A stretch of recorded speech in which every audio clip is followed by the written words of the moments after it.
Good afternoon and Happy New Year, everyone. Thanks for joining us, the very first stream this year in INNOQ Technology Launch. My name is Jan Stempe, and it's my great pleasure to introduce a colleague of mine, Michel Plot, a fellow at INNOQ.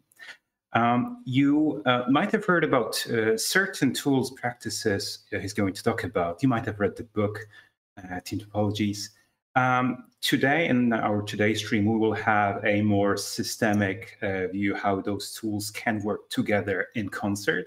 Very much looking forward to his talk. Post your questions. We'll go through them at the end if we have time, because there's a lot of ground to cover.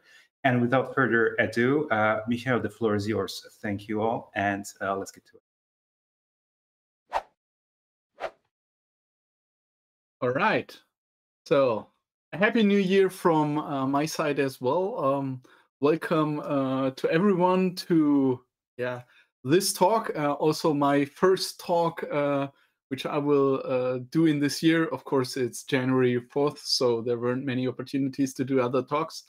I'm looking forward to talk about a very interesting topic today. So basically, the main topic is something like sociotechnical architectures. What that is something we're going to elaborate during this talk, but I would like to add a little bit of a systems thinking perspective to these ideas. There are a bunch of ideas out there that have been published, Team Topologies, from the book by Matthew Emmanuel, obviously, but also there are a bunch of ideas in the classic domain-driven design book by Eric Evans, which has been published 19 to 20 years ago, called Context Maps. And what I want to give you here is an overview about both approaches. So if you have never heard about Team Topologies, don't worry.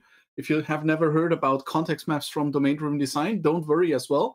I'll give you a brief intro into both aspects. But the most interesting part of that talk is how to combine them together to get a really holistic understanding of the relationships between your software, the teams that are working on the software, the modules, and all these alignments.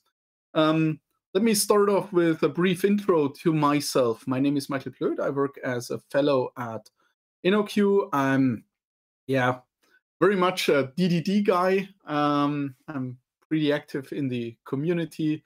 I love doing conference talks, and I mainly consult companies around domain-driven design stuff, team topology stuff, and the transformation of IT delivery organizations to more agile, digital, whatever buzzwords you want to use, product organizations. You can follow me on LinkedIn, Mastodon, or the Bird site if you want. And I would say let's get started right away with the topic. There's a lot of stuff to talk about in very little time. So what I would say is when we think about software, why is software being built? Why are we building software with our teams? It's most of the time because we want to solve certain problems for our customers or our end users. And why are companies being paid for their products? That may be physical products, that may be also digital products, but also physical products may have a software side to them, is because the customers think that the software they are paying for produces a certain value for them. It may solve some problems for them. And a lot of organizations these days think about how can we maximize that value exchange with the customers in a continuous fashion and also at a high velocity. What I very often hear from my customers, oh, let's do microservices. We can become more faster than that with that. And I think there's a little bit of a trap. It's not that simple. And I think that's pretty much an oversimplification of a very complex problem to tackle. And there has been a very great book on the market, which has been published, I think, 4 to 5 years ago, called Accelerate by Dr. Nicole Forsgren, Jess Humble, and Gene Kim. And one of the findings in that book was that organizations that are that have a very high performing tech department or tech organizations, that one of the traits that they have is that they have a loosely coupled software architecture and an organizational structure that is aligned to that architecture. And let's elaborate this quote a little bit in further detail throughout this talk. Let's get started with some basic ideas. So I would say the basic idea is that we have a software which should be a model of a business domain. So the modularization in the software should be aligned to domains and subdomains and so on. And I would say this is basically the big domain-driven design story part here. So this is what we are using subdomains, domains, and bounded contexts for, to align the business architecture with the software architecture. And on the other hand, we want to align, if we follow this quote from the Accelerate book, we want to align teams with modules in the software architecture. So let's say a very popular quote in this area is, oh, let's align microservices to bounded contexts and let's have a clear ownership on these things for a certain team here. And I would say this is also a thing that has been heavily discussed in the Team Topologies book by Matthew Skelton and Manuel Pace. And this talk is obviously quoting heavily from those two great books. If you haven't read them, I highly recommend you to get them and read through them. So from another perspective, we could say there we can identify the teams that we need and the architecture that we want. And I would say this alignment and this holistic thinking about domain boundaries, software boundaries, and team boundaries is nowadays heavily captured in a discipline called sociotechnical architectures. My good friend Eduardo da Silva has had a very good quote in one of his blog posts, and he said, sociotechnical architecture is about taking an holistic co-design approach to technical and organizational systems, given the inherent impact they have on each other. So in this type of architectural work, or in this architectural discipline, we take a look at software boundaries on the one hand, but also team boundaries, and we want to focus on the dynamics for that.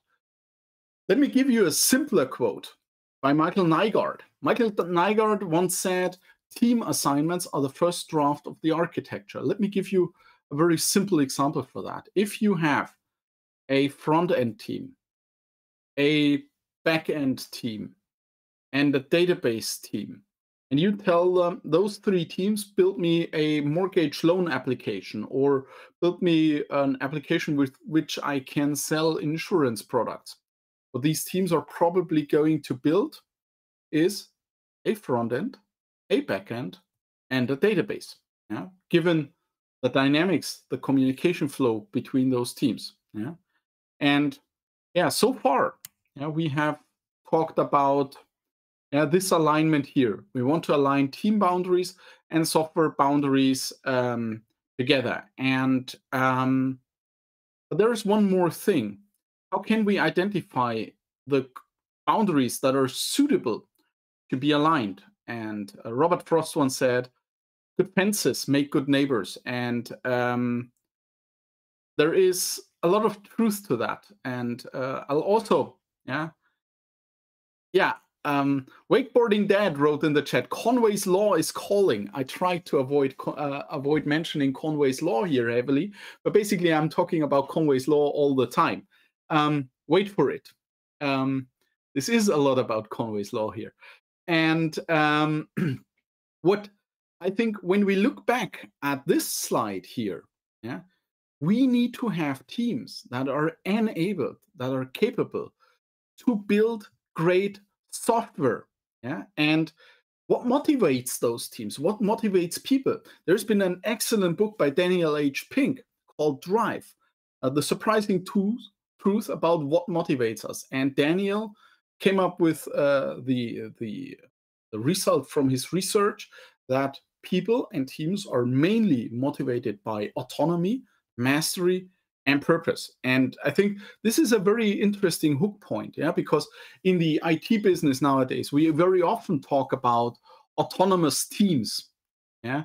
Oh, we want our teams to be as autonomous as possible. And I think this autonomous is a little bit difficult, because what does autonomous mean? That those teams don't have a high degree of a communication bandwidth with other teams, yeah? That the communication bandwidth to other teams is rather slow, and I think rather low, I'm sorry. And I think what we have to achieve there is that we need to find good boundaries in which teams can achieve autonomy, mastery, and purpose. And this brings us to a concept from domain-driven design called the bounded context. Yeah? So bounded context is a boundary for a model expressed in a consistent language tailored around a specific purpose. Yeah? So maybe you remember the purpose thing from the Drive book, yeah? Mastery, autonomy, and purpose. Yeah? And what we want to achieve in a bounded context is that a team can learn and master a domain complexity in software. Yeah? So the bounded context idea is also about mastering a certain complexity and being able to make a complexity, a domain complexity, being able to be handled by a team, yeah, or a group of individuals. Yeah, but those folks should still have the time to conduct experiments and to learn within that boundary, while still being able to deliver high-value software. So when you cram a lot of stuff into such a boundary, you will have a hard time achieving those goals here. Yeah, so basically, so far we talked about mastery and purpose. And yeah, let's drill into this last part and the rest of the talk. And there is a very interesting discipline out there called systems thinking. And I think Russell L. Ackoff is a great source of quotes. If you want to get started into the topic, I would highly recommend you to read the book Thinking in Systems by Donella H. Meadows. And one of the quotes about systems thinking is comes from Ackoff, basically. And he said, to manage a system effectively, you might focus on the interactions of the parts rather than their behavior taken separately. And now that's an interesting quote, for sure. But let's take a look at that quote from a perspective of autonomy.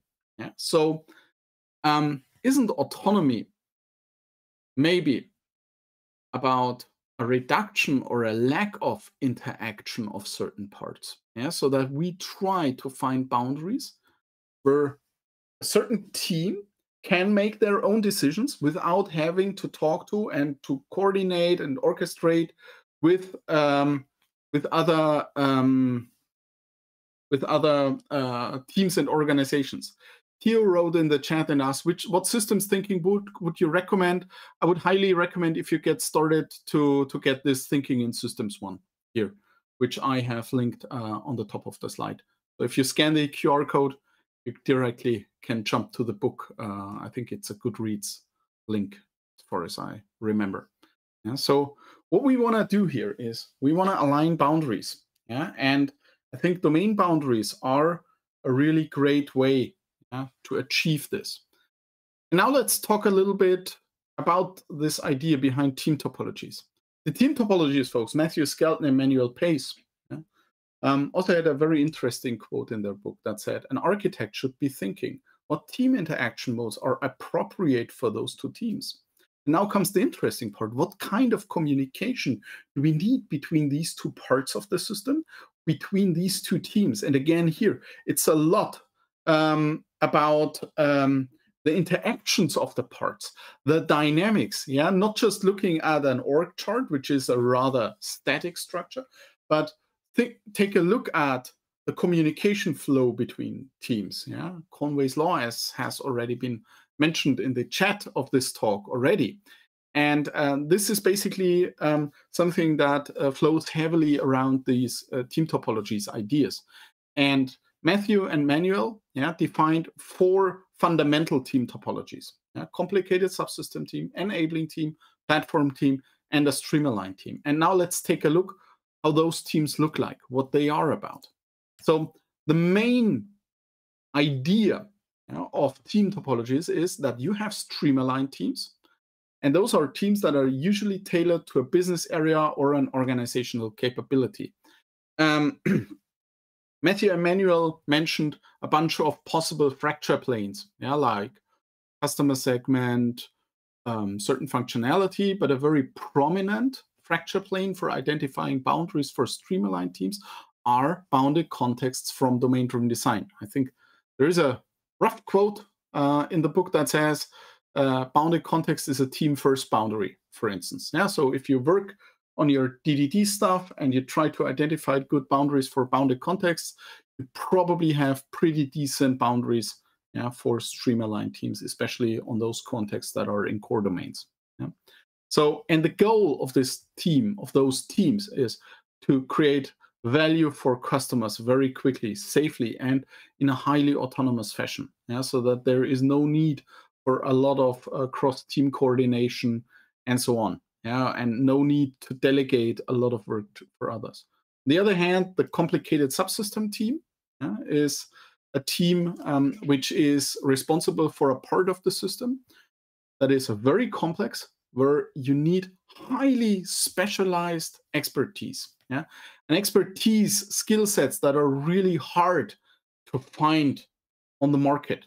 So for instance, something in the area of autonomous car driving, this is probably not a job for generalists, but there you need some really in-depth experts with a high degree of expertise, because if you want to hire a guy like me to build an autonomous car, that car would probably drive somewhere, but definitely not on a road. Will crash within the first 10 seconds probably. But there is a trap to that. Please don't lie to yourself. I see quite a few organizations out there that say, oh, everything is complex in our area, so we just have complicated subsystem teams. No, I think that's not the case. The next team topology that you have are platform teams. Platform teams, the goal of them is to reduce the cognitive load of the stream-aligned team. Cognitive load heavily plays into this idea that a team should be able to master and learn a domain complexity, deliver high-value software while still being able to conduct some experiments and to learn within this boundary. Think about the bounded context as a means for controlling cognitive load for a team. And the goal of the platform team is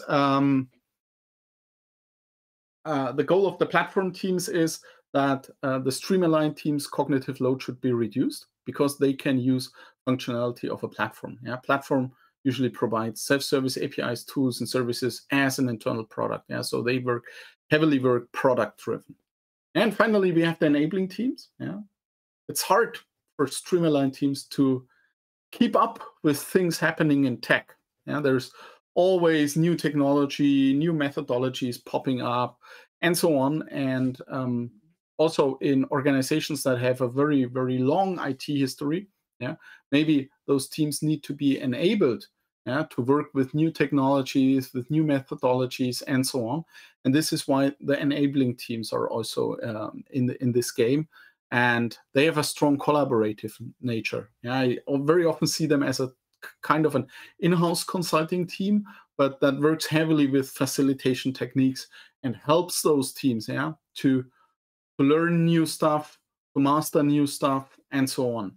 So this is where the enabling teams come into play. I think especially in IT transformations of historically grown IT delivery organizations, and I explicitly say organization here. It's not just about some legacy applications on a technological level, but also in the way how organizations deliver their systems to production, how they model, how they work, and so on. I think there is a lot of enabling necessary, so that those teams can work in more agile delivery environments where we want to drive up the delivery speed of the organization. And I never would underestimate that. I think that's a very important thing here. Now, the team topologies folks, they have also I introduced 3 interaction modes between those teams. Collaboration means that you have a very high degree of bandwidth of communication and coordination between those teams. Basically, yeah, you want to avoid collaboration in this model, yeah, or at least limit it to a certain degree of time.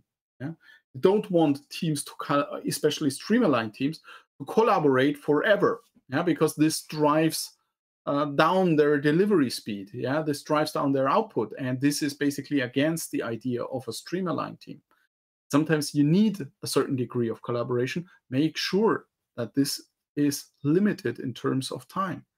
X as a service means one team provides a service to another team, and I think self-service capabilities are a very, very important thing here. X as a service is a very important team interaction mode for platform teams, yeah, that provides self-service capable services to other teams. Yeah, think about Google Maps, for instance. Yeah, you can sign up for a developer account.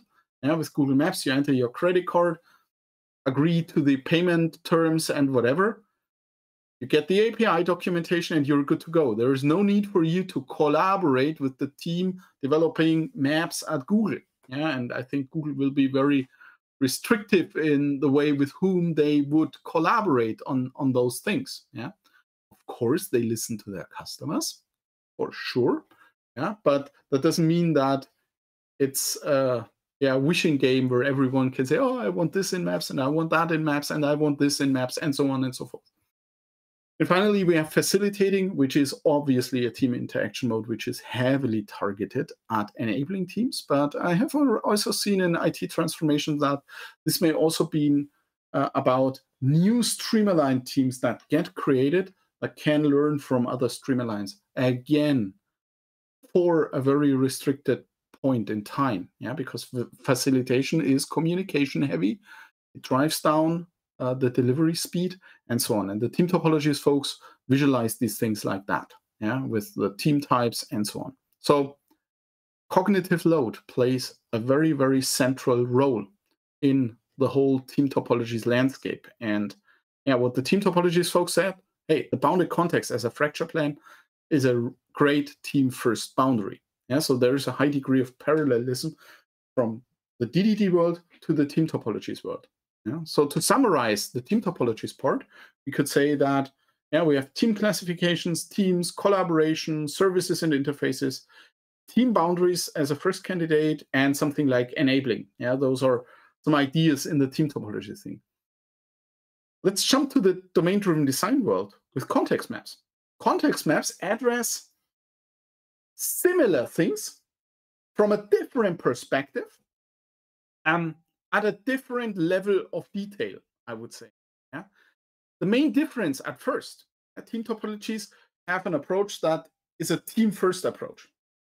Context maps are bounded context first, yeah, and they are about the context between bounded contexts. And as we said, yeah, the bounded context is a great team-first boundary, yeah. So there is a connection point to that world as well, and the bounded the context maps also have 3 types of contact points between teams, but they are not talking about it from a perspective of interaction, but rather from a perspective of dependencies. Yeah, so the context maps know 3 team dependencies. Yeah, mutually dependent means a very close connection between the teams. One team's so one team does something, it has an impact on another team. Yeah, another team does something, it has an impact on the other one as well. Of course, they need to collaborate a lot.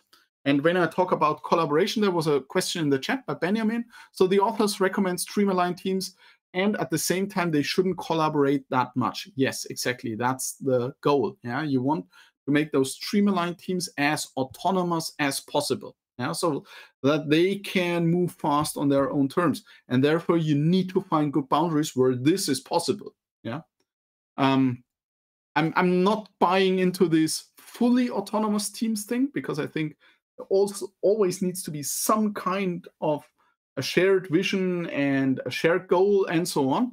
But I want to drive down collaboration heavily, to a minimum. The next dependency between teams is free, which is basically those two teams are autonomous. There's no need for them to talk to each other, and we have upstream, downstream as a dependency. So the upstream team does something, it has an impact on the downstream team, but when the downstream team does something, it has no impact on the upstream team. So this is a one-sided dependency. Free is a no-sided dependency, and mutually dependent is a bidirectional dependency. And based on that, the context maps defined 9 different patterns. There was a question, what's the difference between dependencies and interactions? I think interactions are a lot about communication, how teams collaborate, how they communicate together. And the dependency is more about the impact of actions of one team on another team. So let's say you have a scoring team, which scores a credit application, and you have another team that ramps up a user interface where people can sign up, fill out a credit application form.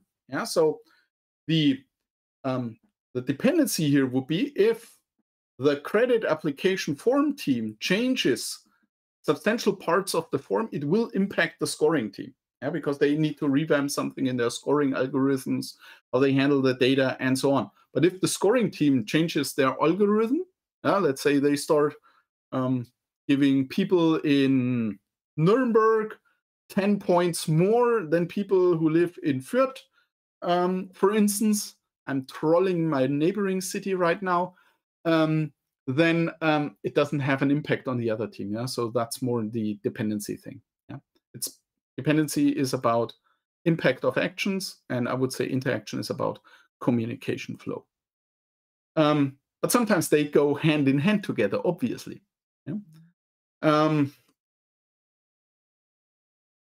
Now, context maps are a difficult thing, and there is something that has been done for you on a website called github.com/dddcrew. That's an organization by, I would say, a bunch of very active folks of the DDD community. I'm a part of that as well. And we have created for you a context mapping cheat sheet that defines all those patterns with a visual guide. And we also have a context mapping starter kit as a Miro board template. And I highly recommend you to check this out after this talk. This is a great resource.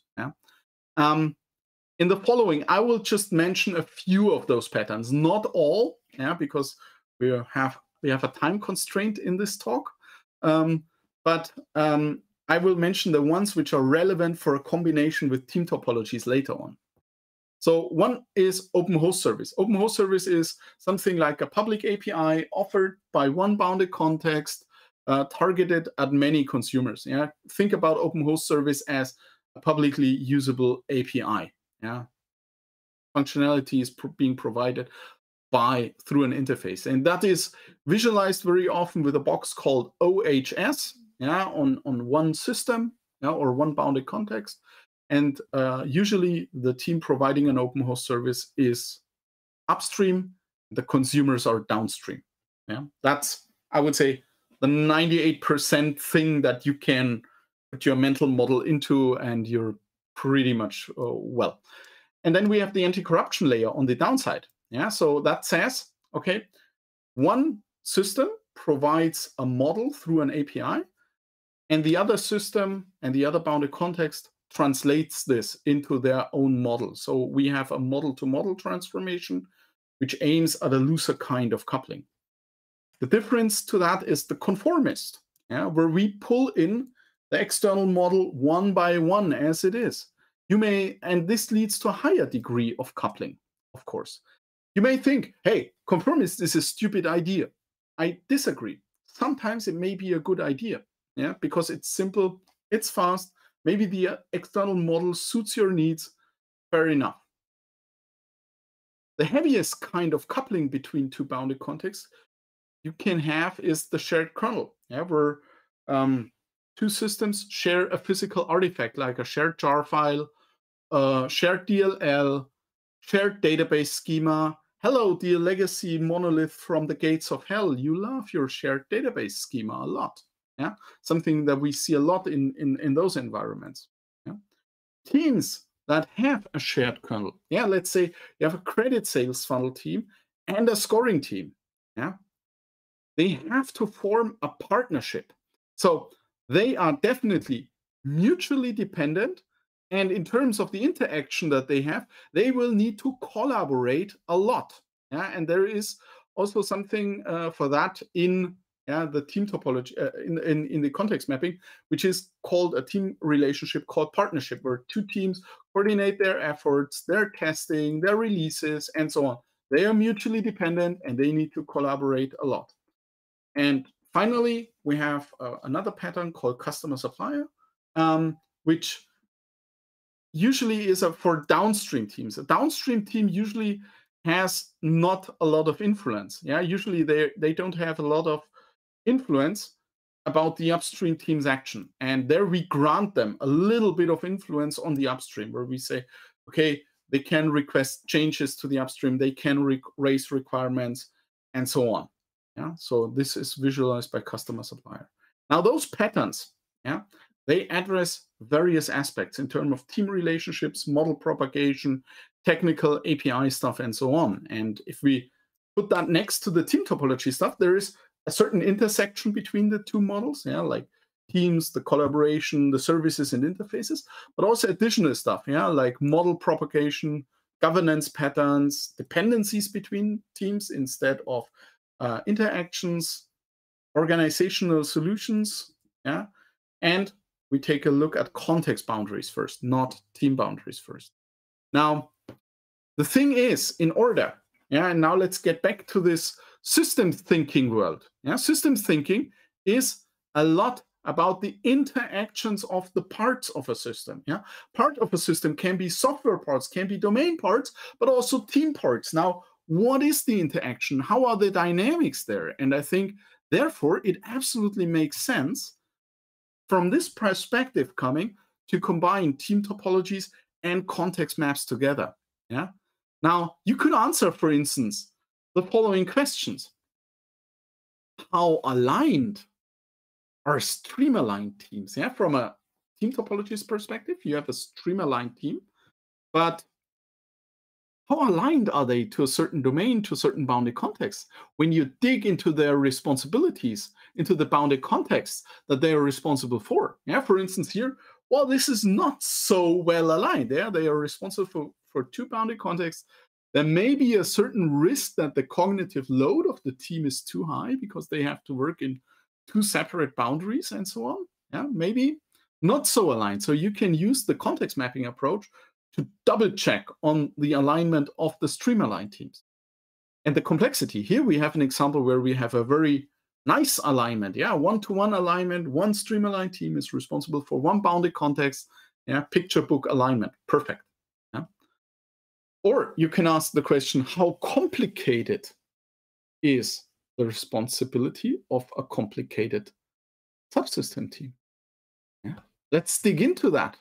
Let's see the context map about the responsibilities. Here we see a lot of complexity, and there is probably a lot of specialist knowledge being needed in order to address these things. So as a learning, yeah, we can use that to drill down, to dig deeper and check, yeah, what these teams are responsible for, what their responsibilities are.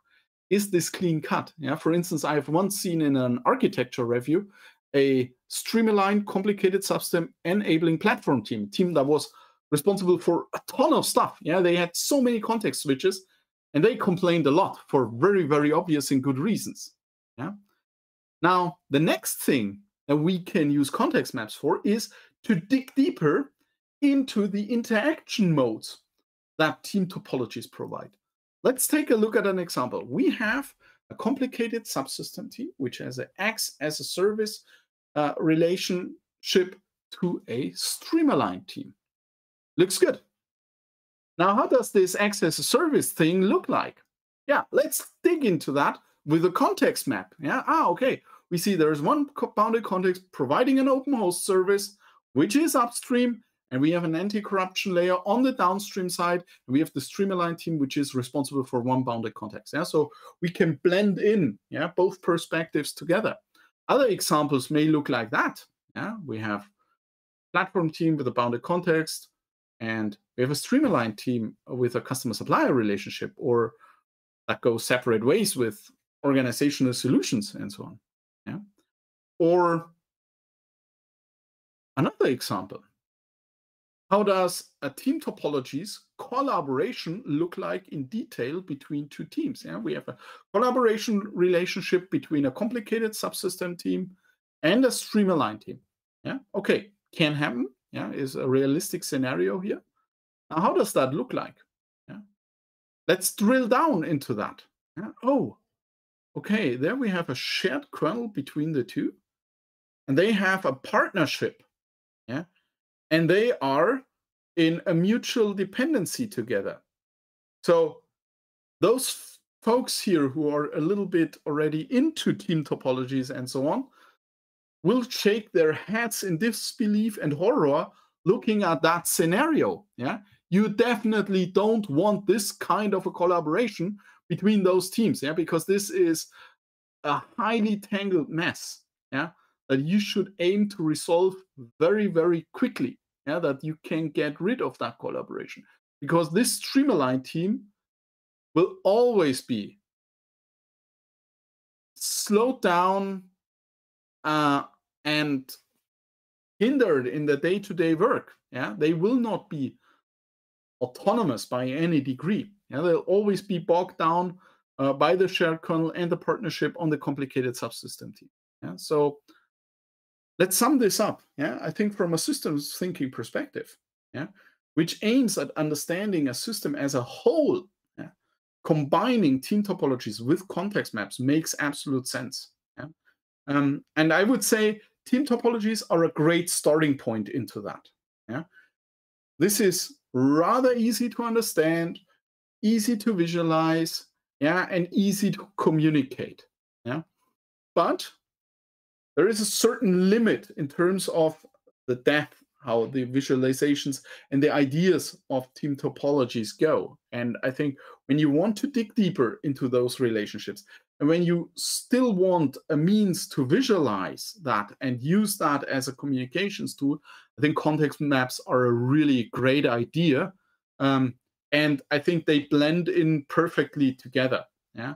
And I think combining both, yeah, allows us to really understand a system as a whole. Yeah. So when we get back to the first slide here, yeah, the value exchange with the customer, I think we covered quite a few things here. Yeah. So what's the perspective on that? I think the question, what enables the maximum value exchange for the product? Something we need to find out. How are we doing that? Yeah, in terms of technology and architecture, and who is doing this? Yeah, the teams. I think the first thing, there is an idea in the domain-driven design work called collaborative modeling. Techniques like event storming or domain storytelling or user story mapping, whatever you want to use there, yeah, can come in handy. Yeah. Bounded context, yeah, can answer you how you're doing that. And I think team topologies and context maps can give you a great insight, you know, who is doing this and what the dynamics between those parties are. All right.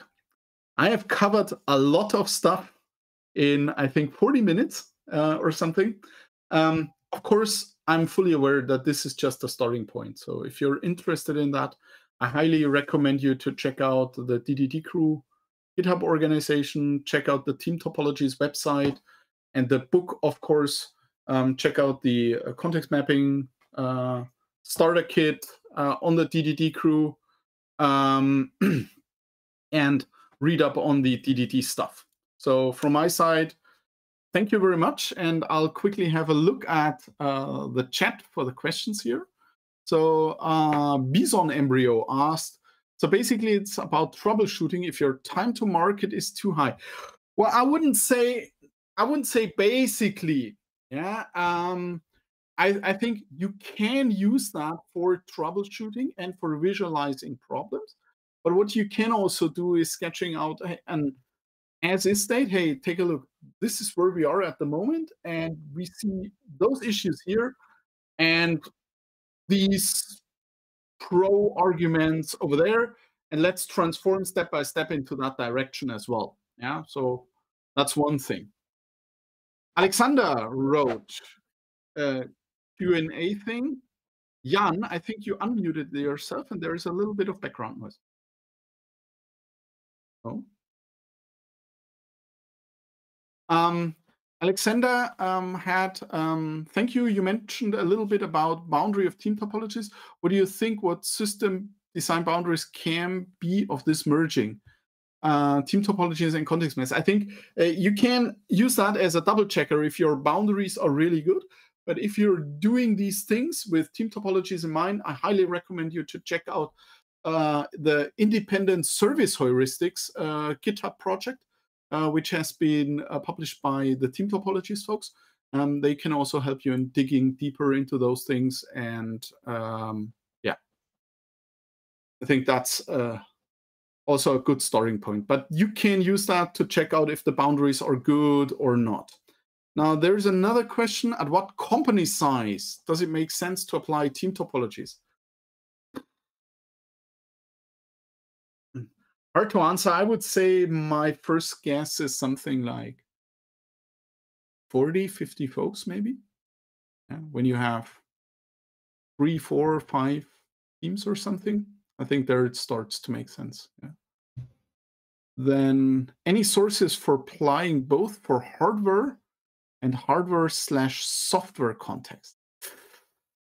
Oh, that's a big downside of the domain-driven design world, I have to say. Domain-driven design is heavily targeted at business software.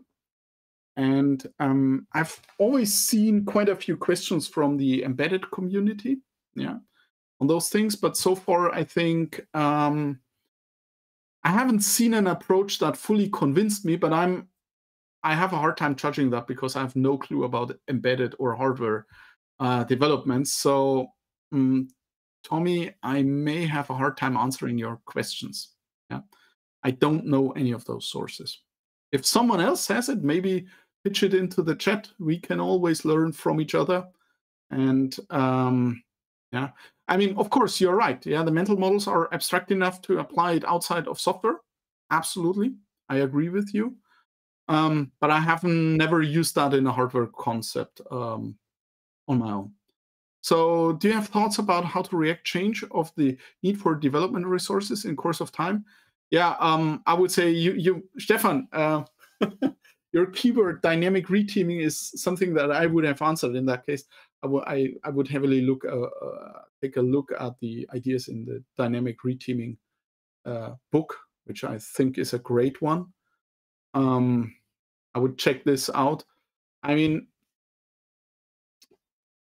don't be too over-eager here. Yeah, I would never change team structures every 3 months or so. I think this brings a lot of noise into organizations, and have a very, very holistic view on that. And a thing that I have seen happening a lot in the last year, that quite a few very interesting stakeholders suddenly pop up when you try to establish these things. So for instance, at a customer of mine, I had a lot of meetings and discussions with the HR department and with the Workers' Council when we started transforming teams to enabling teams, because it suddenly clashed with the salary boundaries and the salary bands at that company and the skill set. Yeah, because there were certain levels that said, okay, this person tells other people what to do through concepts and specifications and so on, and suddenly they were helping them to come up with that stuff on their own. Yeah, for instance, in terms of architectural work. Oh, suddenly there was a roadblocker in terms of further payment rises because it collided. Yeah, so also when you do the reteaming, be aware that you'll probably have to talk quite a bit to HR and the Workers' Council, and do that with a lot of empathy, please. Yeah, and don't throw things around every few months here.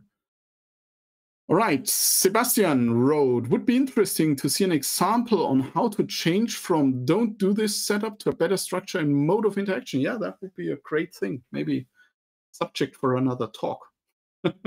Yeah, there's some case studies and ideas in the Team Topologies book. Yeah, maybe as a first thing for that, but I haven't seen a publicly explained example that exercises these things based on the combination of team topologies and context maps. I have done it at some customers, but NDAs, so I can't talk about that, obviously. All right, that's it from my side. I'll hand over to you now. Thank you very much. This was very interesting. We've covered a lot of ground today. Thank you all for participating in the Q&A around at the end. A lot of good questions. Before we wrap up, I think I can invite you to some upcoming streams. We don't have specific dates yet, but expect something beginning of February and March. No promises about language yet. It might be English, it might be German. We'll see about that. Let us know what you thought. Your opinion matters. So we're looking forward to your comments, your criticism, and feedback.